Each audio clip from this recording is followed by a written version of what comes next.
Bom dia, crianças! Hoje nós teremos uma aula sobre comunidades indígenas no Brasil.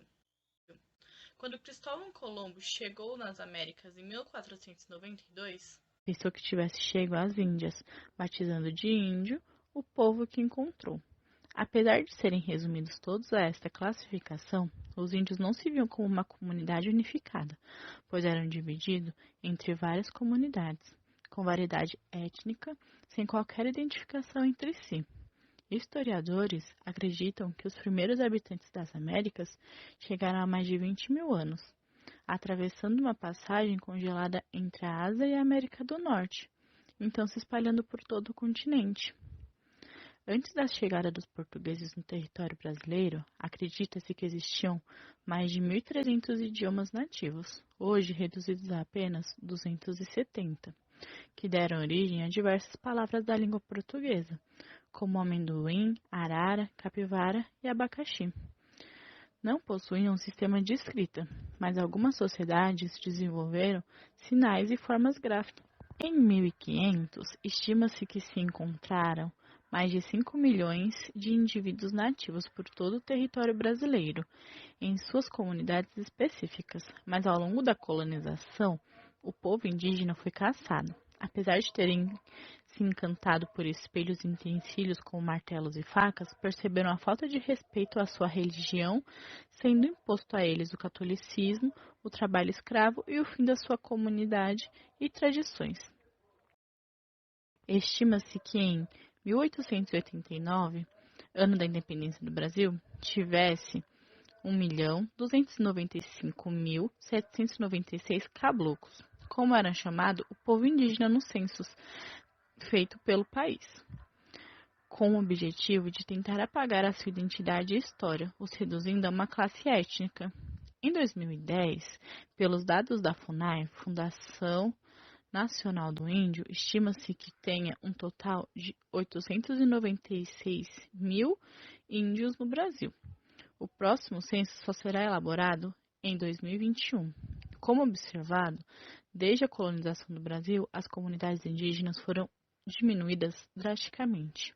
Um grande agravante deste problema é como os brancos viam e ainda veem essas comunidades, simplesmente como índios sem suas tradições, aldeias e costumes diferentes, tentando apagar suas origens e simplificando sua existência, colocando todos em um único grupo.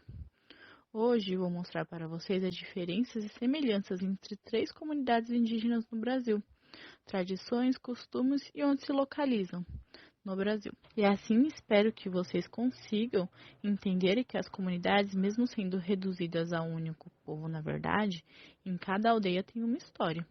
O povo Macuxi vive no estado de Roraima. Em 2014, eram estimados em 19 mil pessoas. Seus rituais envolvem o uso de pimentas típicas da região para rituais de cura. Eles espremem pimenta nos olhos dos membros da aldeia para purificar as suas vistas e não terem muitas dores de cabeça no futuro. Também usam pimentas em um ritual de purificação, na qual eles fazem cortes nas pernas e esfregam a pimenta para simbolizar sua saúde e vitalidade. É realizado em adultos e crianças. A alimentação deles é baseada em peixes, pimentas, mandioca e milho. Uma das suas principais características é a famosa panela de barro Macuxi. Macuxi constitui o maior grupo indígena do país. Já a comunidade Potiguará vive atualmente no município da Baía da Tradição, no litoral de Paraíba. O significado para o nome de sua aldeia geralmente é atribuído como pescadores de camarão ou comedores de camarão. Os potiguarás falam a mesma língua dos tupinambás e dos caetés, com os mesmos costumes.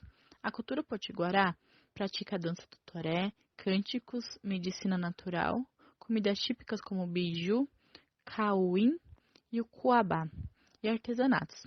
Os ritos domésticos são cultivados no seio da família, como ritos para entrar na mata, rios, faunas e o mangue. São consideradas como sagradas, como espíritos da natureza e dos antepassados. A base econômica da comunidade potiguará vem da agricultura. Cultivam macaxeira, batata, inhame, milho e feijão. O roçado é a prioridade, pois é de onde se tira o sustento da família e para a venda. A criação de animais é pouca, geralmente somente para contemplar a alimentação da família, onde utilizam o leite de carne e os ovos, caprinos, bovinos e galináceos. O povo potiguará gosta muito de festas, geralmente regadas a bebidas quentes. As festas oficiais são as festas para São Francisco, a festa sacra e a festa profana, festa de São Miguel e a Nossa Senhora da Conceição. Os potiguarás acreditam que o pinhão e a arruda são plantas que têm a função de proteger contra o mal-olhado. A arruda tem o poder de enfraquecer essa força sobre a vida das pessoas. O povo potiguará usa a pintura com o intuito de ser tocado pela divindade e também através das plantas sagradas. A tipe, a catuca, o junçô ou a jurema são mestres sobrenaturais e trazem consigo uma corrente energética quando invocados. Para encontrar o caminho do sagrado, o rito do toré é para se comunicarem com os espíritos da natureza e seus antepassados.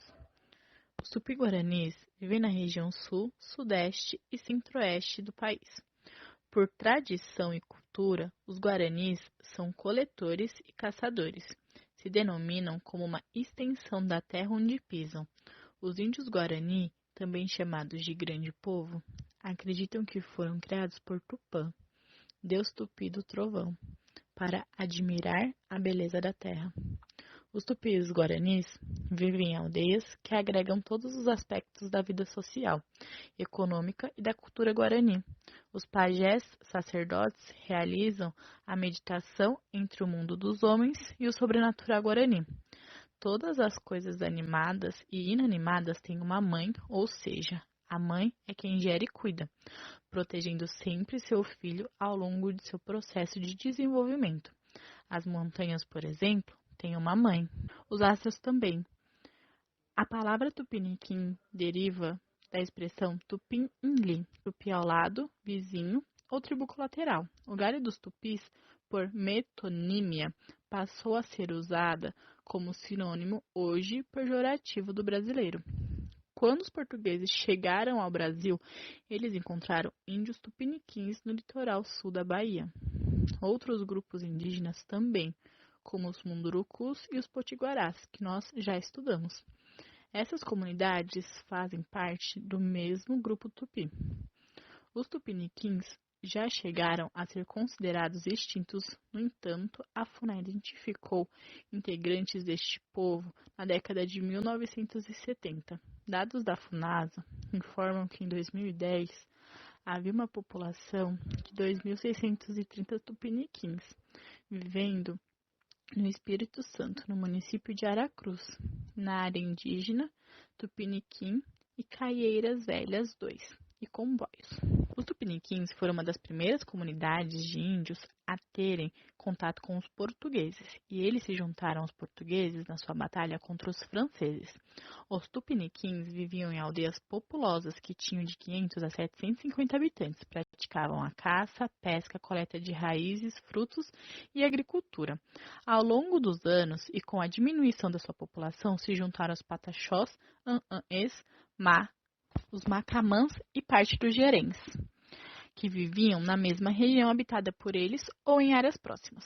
Hoje em dia, os tupiniquins falam apenas o português, praticam a dança do tambor na festa dos dias de São Benedito, Santa Catarina, São Sebastião e Nossa Senhora da Conceição.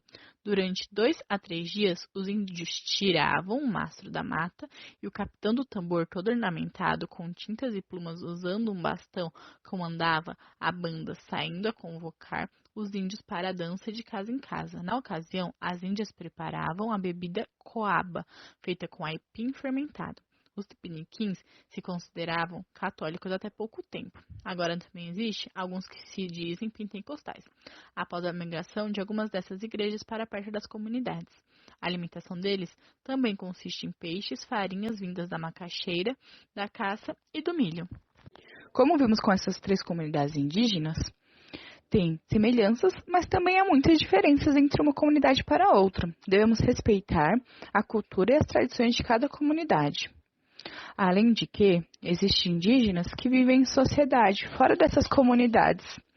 Esses indígenas têm trabalhos, fazem faculdade e mesmo assim ainda carregam suas tradições. Isso não faz dele menos indígenas, mesmo ainda a sociedade carregando muitos estereótipos contra eles. Os índios, com a ajuda da FUNAI, tentam combater esses estereótipos que a sociedade emprega a eles. E nós devemos fazer a nossa parte, estudando e respeitando cada uma delas.